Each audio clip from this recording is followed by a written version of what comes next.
All right, what's up, everyone? Today we're going to discuss with Tracy Koa, Justin Tuminowski, the top three differences of co-living and then something he's pioneering called microfamily. So I appreciate both of you jumping on today. I know Tracy just traveled across the country, and then Justin, I see a new background. Are you in New England or where are you at? I am, yeah, in my new office. Well, thank you, first of all. Tracy, always wonderful to see you. Dustin, thank you so much. So yeah, new office in my own home again. So I ended up getting I booted from know. my one office, gave that over to Katie. Oh, and I built out a brand new lower level. So it's a little bit more room, a little more breathing room. And I want to actually have some more activities and have people here and do more content. Just I love piling that. it on. Why not?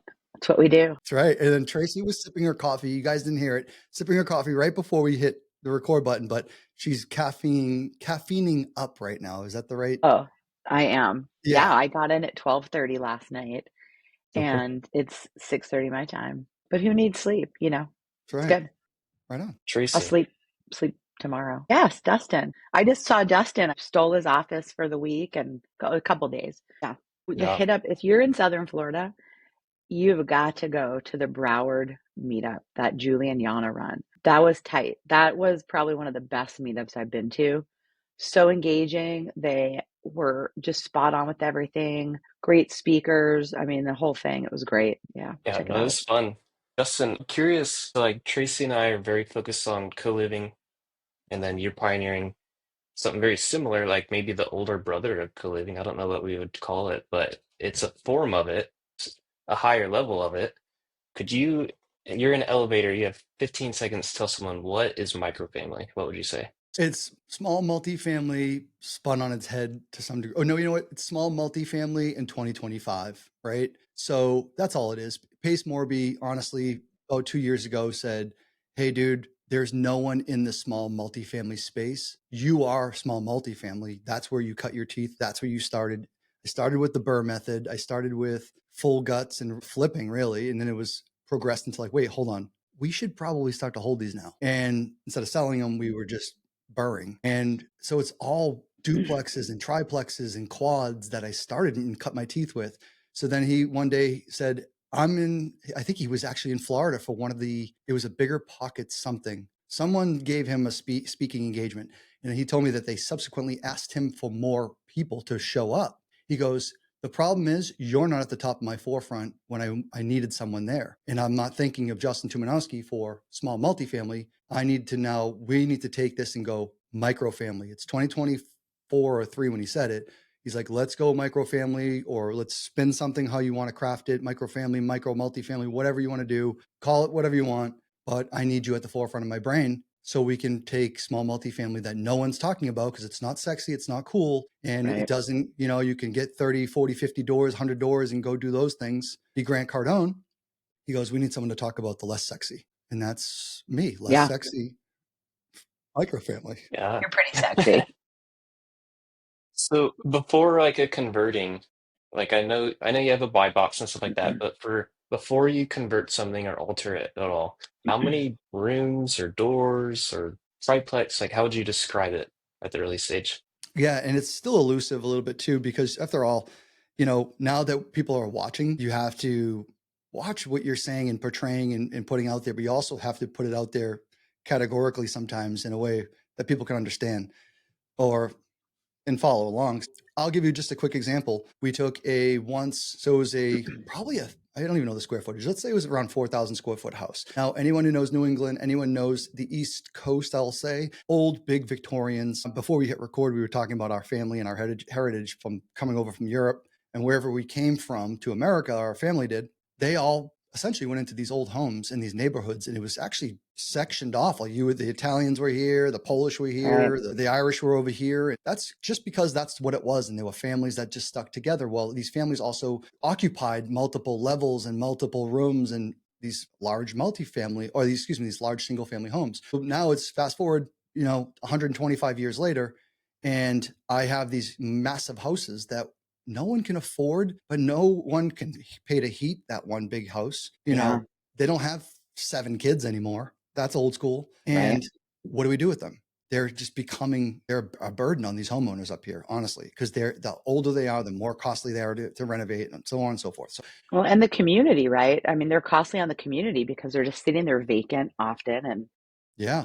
the fire police, they've got to keep a closer eye on them so that they don't fill up, with yeah. And this property that I'm actually thinking about, it's 33 South Ave in Derry, New Hampshire, where it's like I own like 12 houses in this neck of the woods. It's the next town over for me. I love it. It's like a mini little town city. It's not a city, doesn't have skyscrapers, but it's the city or the town that's under those ones. It's almost next, but it's never going to get there. All right. Anyway, too much information on that. But what I'm getting at is I've driven by this house so many times, and I've come to a stop sign and it stares you right in the face. It's got vines and it's got these things and it's got ladders, and this guy's a mess. Whatever they got going on there, you know what I'm talking about. It's a distressed looking house. It's a driving for dollars house all day long. And I said, one day I'm going to get that. And I promise, I said that. It's the wildest thing. And I just mailed him 4 years ago, almost 4.5 years ago now. And I would write letters. I'd send during COVID Dunkin' Donuts cards, like a little $5, $15. And I'd say, I can't meet you, but can I buy you a cup of coffee? He called me. Wow. And fast forward now it's like 3.5 years later. He's like, Justin, I'm ready. And we had talked and texted back and forth throughout the years. And I never thought I'd get him, but he said, I'm finally ready. And he goes, I'm giving you first opportunity. You better not be one of those ugly home buyers, is what he said. And so he gives me first shot, first opportunity. And I know this, you guys didn't ask me this. I'm trying to just understand like the dynamics of what we're looking for and how we do this. But Yeah. it was a single family. Once maybe was a 2-family 100 years ago, but someone converted it back to a single. And then now I get it. And I'm like, all right, what can I do with it? And I think that my vision on seeing that for 3D, and I really do, like Pace Morby can see into our freaking lives and futures and souls. And Yeah. a bunch of things so far in advance. I can do that on a few components of my life. And one of them is these buildings. And I can see, and I can break them up in my mind. And so I add staircases and do all these things. So to answer Dustin's question and answer your question was, I took that single family and we cut it into 3 units. Now there are 2 beds and 1 bed. And the 1 bed's about a studio. It's 30 feet by 15. It's got the living room, the kitchen, the bedroom, and a bathroom. There's no walls other than the bathroom. Love it. And it's microfamily. We furnish them or not, but I'm looking for that medium-term renter or that long-term. That's, I think, where our difference is going to be, because I do short-term, medium-term, long-term in the same dwelling, and it diversifies my Love cash flow. that. Sure does. Wow. I didn't realize that you did short, long, and midterm in the same. That makes a lot of sense. That's terrific. So the woman we got in there, actually, she was a divorcee. She needed to escape. She was in Connecticut. She's like, I don't want anyone knowing where I am. My kid lives up this way. I'm divorcing. So Connecticut to Derry, New Hampshire is probably like, I don't know, 2 hours. And she came up. I had it. We just finished furnishing it beautifully. My designer did her thing. Tyler, shout out. You guys, I bet it was gorgeous. It was nice. And these people put their love it. And my designer puts quality stuff in there. Oh, I don't want any of this. Just get rid of it. It's cool. But I'm like, dang it. So it's so funny. You try to do all this and then next thing you know, you don't need it. But Dustin, sorry for the long-winded answer, but brother, that's 3 units now. And I'll do that. One little tidbit more. We're buying a motel. It's 12. It's an old 12-unit motel. You open the door, it smells like a beach motel. Tracy and Dustin, you both would know what I'm talking about. Just a dirty beach motel. I don't know what that smell is, and the rooms are about the size of a small little car. And they have like 2 or 3 beds in it. It's impossible. I mean, if you want to do microfamily, I think that's really what the definition should be, but it's not what we cater to. The bathroom's like 5 by 5, tiny room out right on the landing. You go right out to the sidewalk. No thanks. But we're going to take that building. We're going to turn it around. And I think what we're going to do is maybe about 10. I think through zoning and all the things we went through, we were going from 15 or 17 units. I think we're only going to get about 10 now, but those are all going to have kitchenettes, living rooms, 1 to 2 bedrooms. So we'll take these and convert them. And I'll stop right there. Yeah, and I know you did one of your recent ones, or I guess it was fall. It was the church, right? Yeah, and we're actually furnishing and wrapping up. That one took a little longer. We're almost a year on that, but bought it for $1 million. Great creative finance deal. Bought $1 million into it, and that's going to be 10. Same thing. So 10 units. It was a Catholic. It looks like a fortress to some degree. It's all granite, all stone. And it's Yeah, where it's actually, gorgeous. it's really cool. It really was. And there's not a crooked thing in it, which is incredible. But the Catholic Church, anyone knows any of the churches, they put a lot of money into these things back in the day. And so we looked at that. Yeah, I mean, we just knew it was a quality product. Things aligned, but we're going to have 10 units. So what we'll have there is speaking with the town, asking for permission. We like to now ask for things or ask what they want.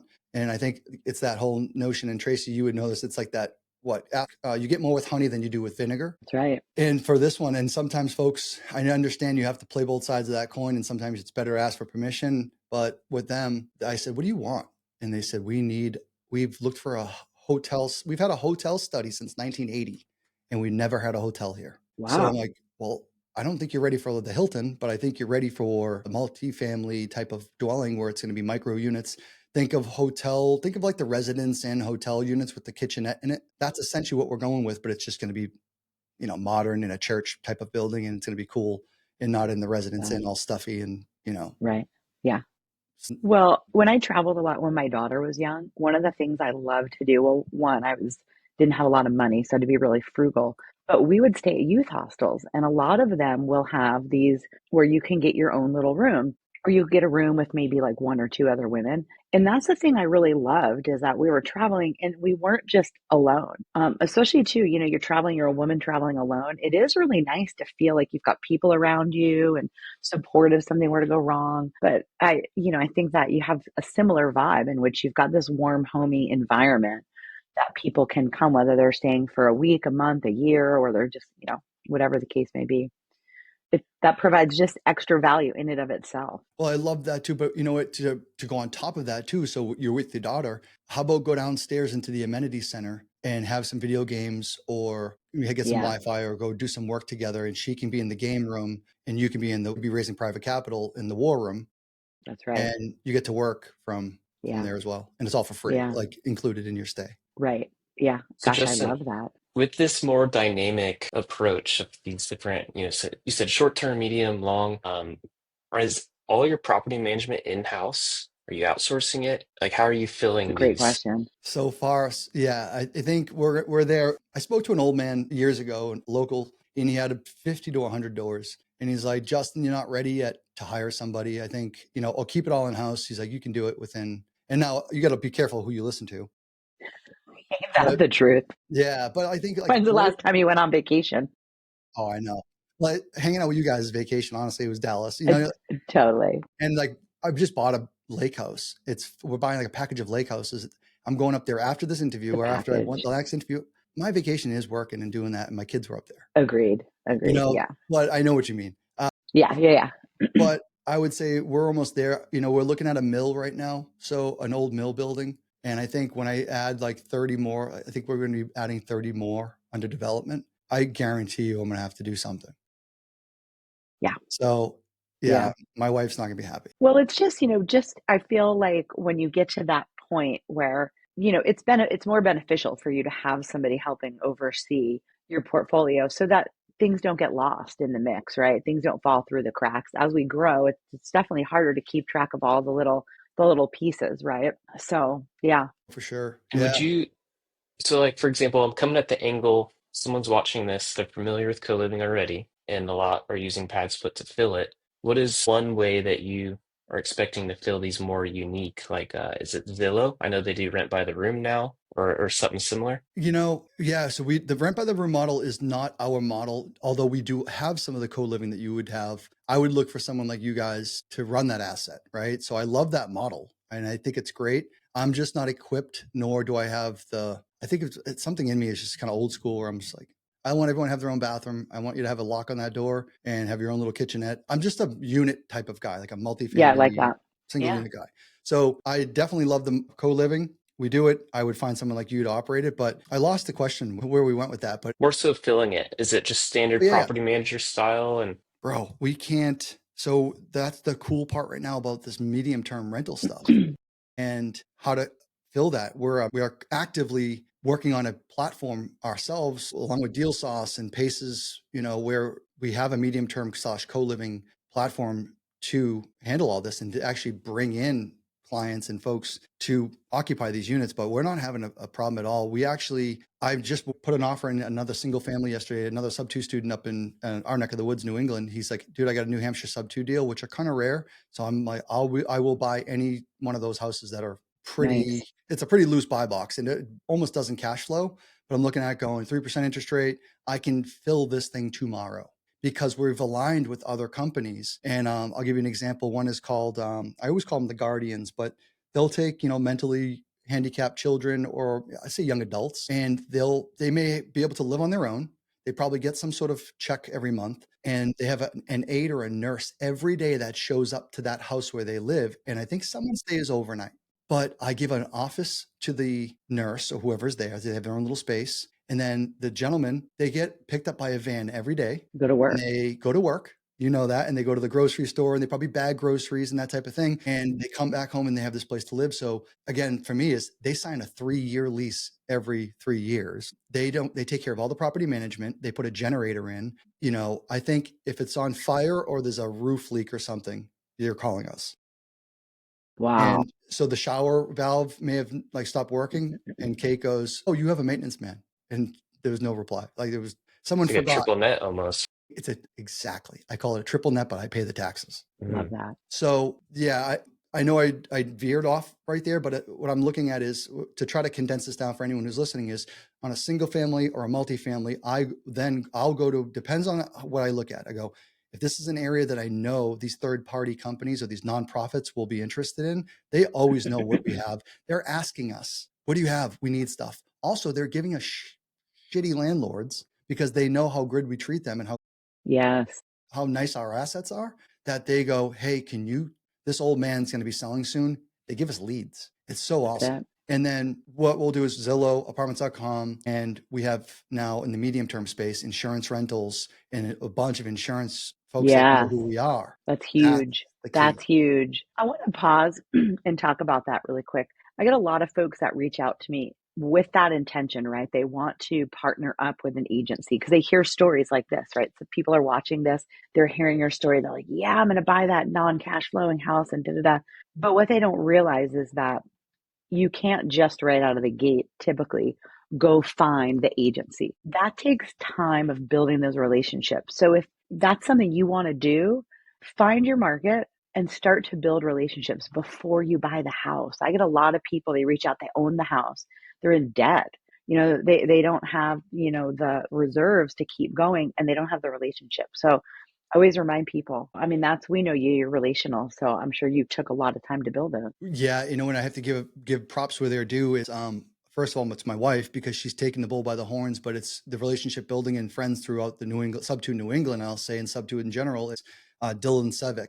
So Dylan, and now it's Keith Sheridan, they're teamed up, but Dylan came from the Jesse Vasquez camp, who's a friend of mine, friend of Pace's. Jesse runs the medium term space, and Jesse ended up I've heard of it's like Dylan is a really good friend of Jesse's. So then Dylan comes to us and he's like, hey, and this is where community actually helps. And whether this is ethical or not, maybe it gets cut out, who knows? I let him borrow my properties at first so he can build up his portfolio because he's already in with the insurance companies. So he's like, dude, you got a bunch of houses. Can I take those houses and put them in my insurance portfolio so they see that I got all this stuff? Now I go into a different tier. Now I look like a better person. Now I can get better results and better inquiries. Mm-hmm. So you know what? Maybe we hacked the system a little bit, but he doesn't need my help anymore. But vice versa, he helped me, and I'll fill these and learn. And he's giving me value for nothing. And I think that exchange in value is so powerful. But it's like, what do you have? What do you need?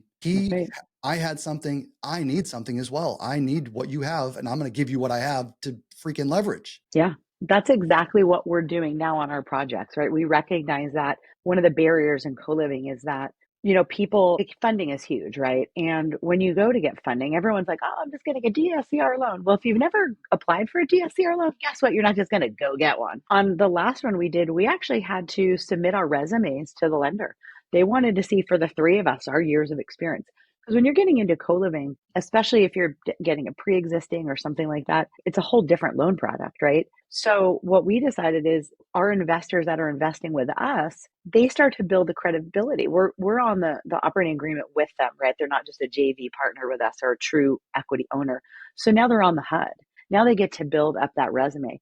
When they go show, their HUDs, nobody's asking, do you own a tenth or a fifth, or do you own the whole thing? They're just able to show that they have properties that are performing. And so again, that's, how can we serve people even more? Of course, we would love for you to invest with us, but what else can we give back to you other than just an awesome return, which is awesome, Yeah. is great. But Go yeah, show your friends, put the yeah, operating agreement on the wall, show your friends, like you have something to gloat about now, or promote.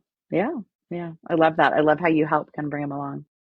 Yeah. So there's obviously a ton of different things that you can convert into this micro family. For anyone watching, let's say they're like, I want to sell Justin a deal. Well, what would you say is the number one asset that you are looking to convert currently? Like it's a hotel, a church, an old grocery store.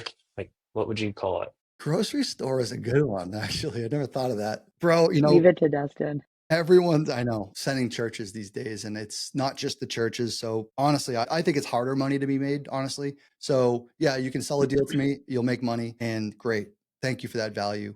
But I would say really unique properties, anything that's going to be probably not a complete, you can't tear it down, right? So those defunct storefronts that are on the main street or near Main Street and the retail has died, and the old ass landlord has not kept up with that property. And there's a lot of those, right, in these smaller towns. And I know Ann McNamara is doing that whole downtown Yeah, revitalization. So I think there's some similarities with us where I think she just wants to update those properties. Well, that's what I'm doing as well. I'm updating those type of properties. So there's some coexisting stuff there.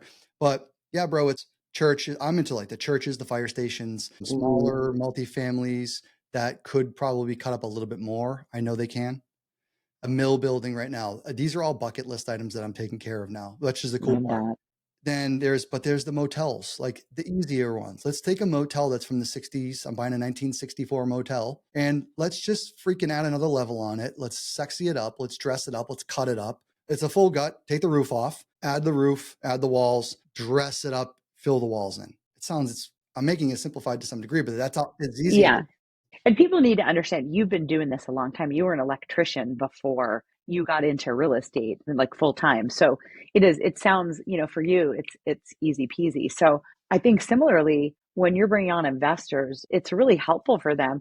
They're probably not as involved in the process as maybe ours are, but they're still able to follow along and see kind of what's going on and glean some insight on whether or not that's the type of project that they really want to get involved in. I think a lot of people, they're like, oh, this is great. I want to do it. Well, go like invest with Justin first, get the ropes.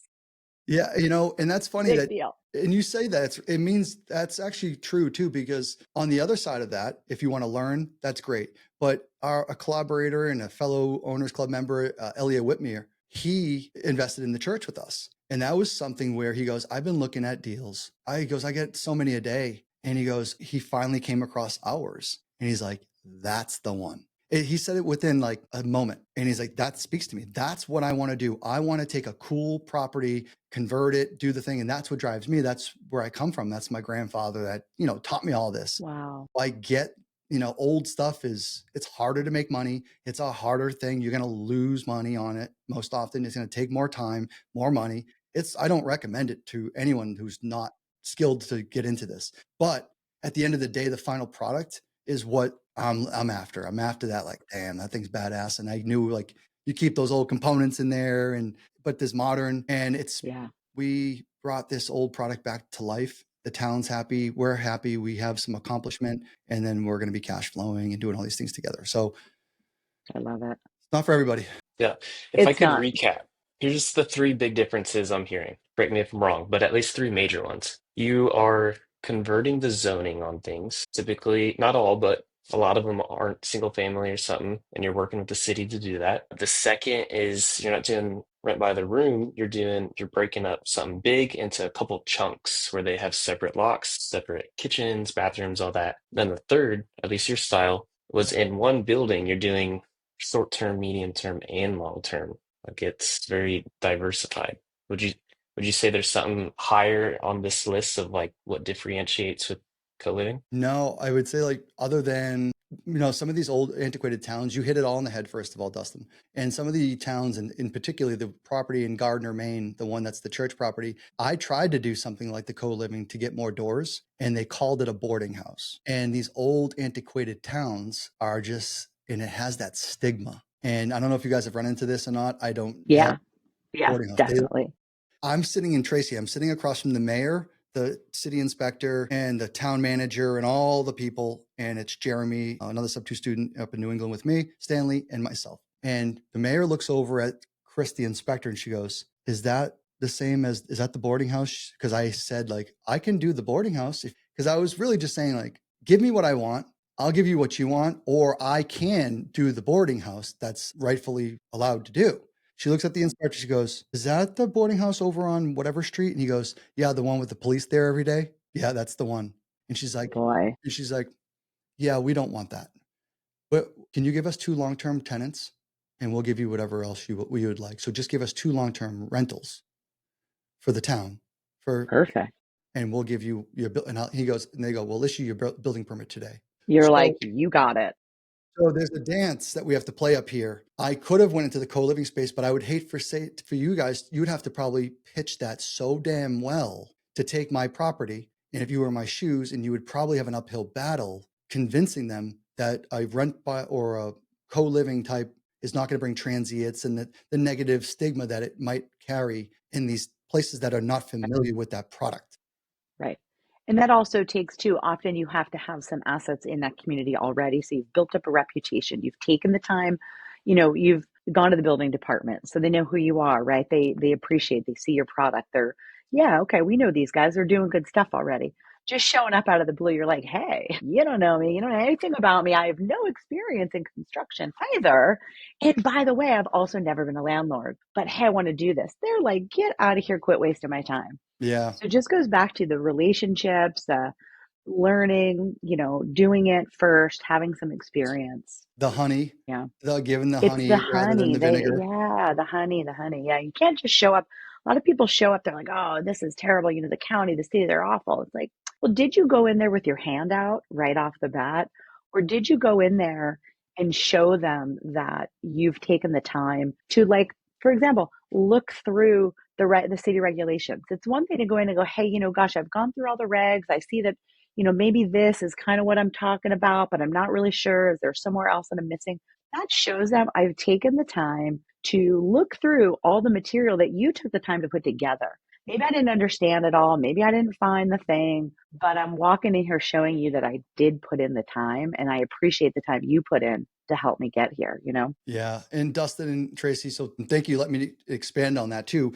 And I'll tell you, just to spin off on the last thing you said, rather go in there with the honey rather than the vinegar, and don't come in with the handout. And what do you have for me? Someone before me, not on that asset, but they took a small, I guess, hospital, or some sort of outpatient clinic hospital down the road.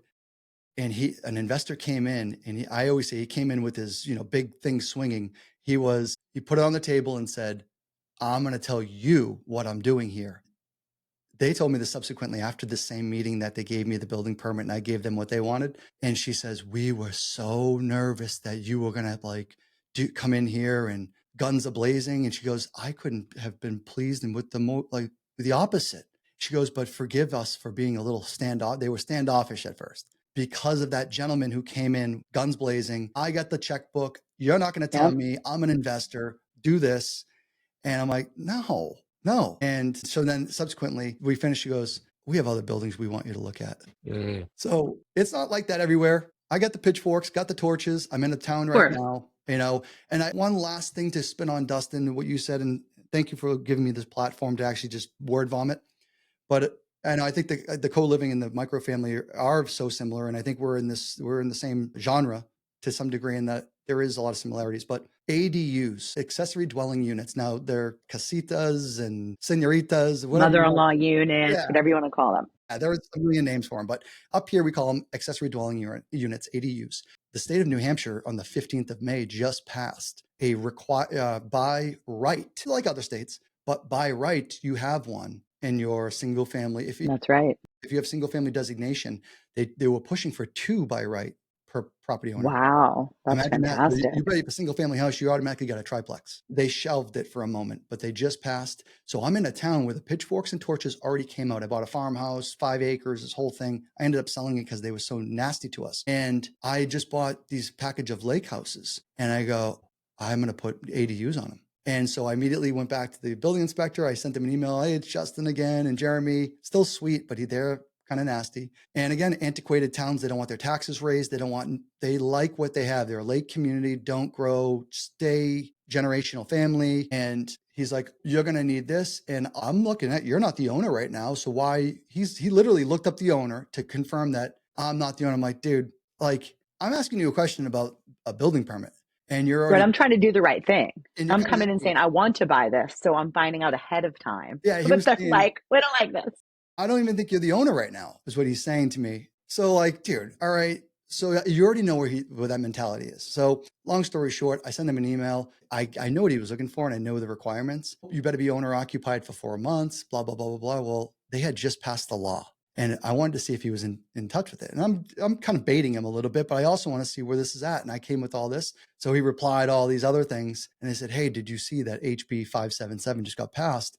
I'd love to know when you're going to adopt this. He had everyone else attached to that email. Long story. Like, I don't mean to get nasty, but know your laws, know what you are entitled to, because do your research. Now they have to streamline my process. That hostility that they actually put a law in to prevent, because a lot of me are getting the same results. And you want housing, we need housing, but we as a whole don't get building permits up here. It's so bad. Like we are declining in building permits almost. And wow. The laws in there now, they actually don't require anyone to be associated with, I think, living it there as a homeowner, which is pretty gnarly. So it used to be like either or you can occupy. Neither. Jeez. Streamlined, by right, Love it. no special exception. You're going to get the Love permit. that. And if they block you, you can recite this article. So ADUs are now going to be incorporated, where I'm taking all these houses and these little houses that we have, and we're adding ADUs. So I just bought a 2-bedroom. We're putting another 2-bedroom tiny home on there. So now again, it's a duplex. Those are micro. It's 600 square foot, 2-bed, and they're pretty gnarly. And it's going to cost me they're like under $100,000. Yeah. So that's fantastic. Sorry, Dustin, for going out on the limb there and we love it. Going wild. It's what we love about you. You do go out on a limb and go wild. I want a fire station and I want a school and a brick school. I want a brick schoolhouse. And these are all I want. I am saying I want. It sounds very like, Daddy, I want. Yes. That's how you get. Yeah. You need to want first in order to get. Yeah. As a boy, I actually tried to buy my little preschool I went to preschool with in my state my state representative. I think she's a senator now. Her and I went to school together. And I'm like, Diana, what are you guys doing with that? And she's like, Justin, I'm trying to save it. I'm not trying to sell it.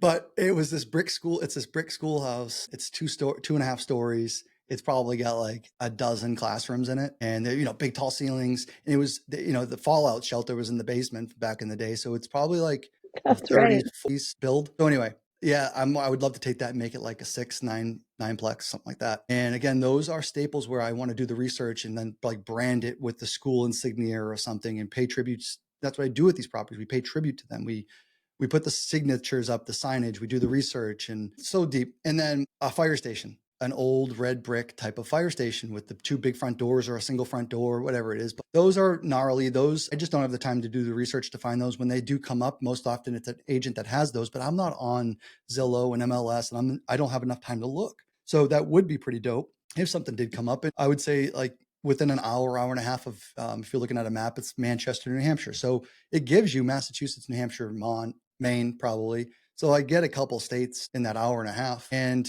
just hit me up on Instagram or Justin Tuminowski or JV, realestatejustin.com /JV. And we're going to reach right back out to you. Excuse me. That's it. I want to say, yeah, not a question. I just want to say, when you get that schoolhouse, and you're going to get that one because you're putting it out there, Justin and I want to be your first investors on that. Dope. I love the My teacher. schoolhouse. You know me. Right, exactly, right. And Dustin and I have been talking about that too. That's something we really want to start doing is we want to start investing in our other investor friends. What a better way, right, to support one another. And I think it also, it shows the community how much we really do. We're not just here chit-chatting. We know about your business intimately. We believe in you. We trust you. Why wouldn't we be investing in one another? We're not really doing that, which is kind of ironic. So Justin and I talked about that with our new business. We said, as soon as we get to a place where we feel comfortable, we're going to have our business start investing in other people's businesses within the community that we know. So that's us right there. That's awesome. Schoolhouse. You You're got right. us. And you being a teacher and all the years that you were a teacher and educator, still educating, by the way. Thank you. And Yep. that is pretty awesome. And it is something you actually bring up and we notice and you look back and you go, yeah, like we're all collaborators and friends and we all share each other's war stories and, maybe offer advice, but yeah, are we actually jumping in or investing in? Yeah. And it is kind Yeah. of a rare thing. So Yeah. it's awesome. Yeah. I love Appreciate that that. so much. Goodness, is it that close? Yes. I know. What tickets did I not buy yet? But yeah, Yeah, that's always the way.